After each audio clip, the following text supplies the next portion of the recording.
информационный центр тashkil etyapmiz.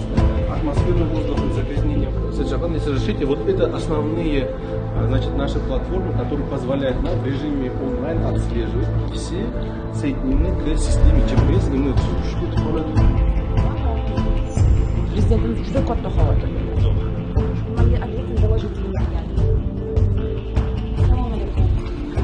Sifrlarni ko'rish juda ham dahshatli. 600 ming bo'ldi. Bu masala bizni eng dolzarb masalamizga aylandi. Nimalar qilish kerak, nimalar qilmaslik. o'sha kechasidan boshlab bizlar reydlarni tashkillashtirdik. Bu kechagi narsani Uchinchi platsforma. chiqib qoldida shu qarorni tayyor fotografiyalarning sayyohlari yo'q. Inversiyani masalasi nima bo'ladi? Hurmatli prezidentimiz nima xohlasilar qilib berdi? Hammadan so'raymiz va chora ko'riladi. Ekologik masala juda ham norozi xalq. Men ham noroziman, men ham shu yerda yashayman. Meni ham kichkina bolam bor. Bu hammamizga tegishli muammo.